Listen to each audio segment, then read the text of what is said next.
This ethics commissioner or advisor to the Prime Minister, it's not the first time he suggested he may well resign. Where are we at with all of this?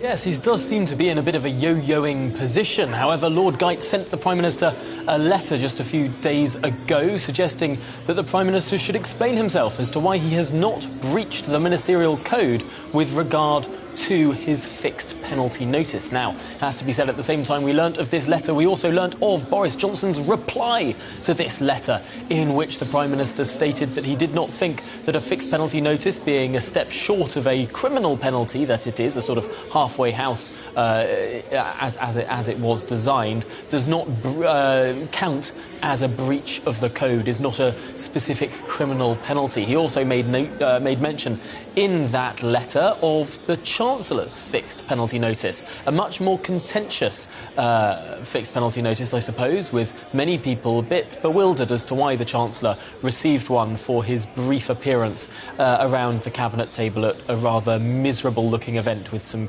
sandwiches and cake on the table. So really the Prime Minister sticking to his guns there, saying he does not think that what he was fined for constitutes a breach of the ministerial code, that it was an inadvertent error for which he has apologised and corrected the record for.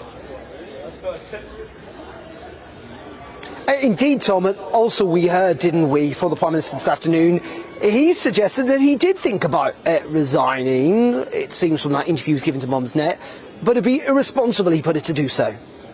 That's right. He seemed to suggest that exactly what is needed now is a sense of stability, that there is a job still to be done, that this is a man who is not yet spent, who got elected 2.5 years ago with a historic majority, and that there is work still to be done. Although it has to be said, this was a majority that was put to use for the first 3 months of his premiership before everything got whacked off course by a historic once-in-a-century event with the pandemic sweeping the world. I think this is what Boris Johnson's premiership will forever be known for, and indeed a successive crisis after that with the invasion of Ukraine. It has in some ways been an unlucky premiership, and there's still more that the Prime Minister wants to do. There's a manifesto he was elected on that he wants to fulfil. However, clearly there's now concern within Number 10 as to whether or not he will get the opportunity. There's so much speculation now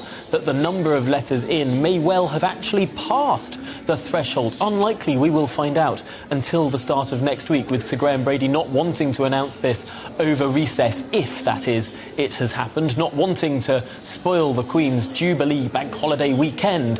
We may well learn a lot more on Monday.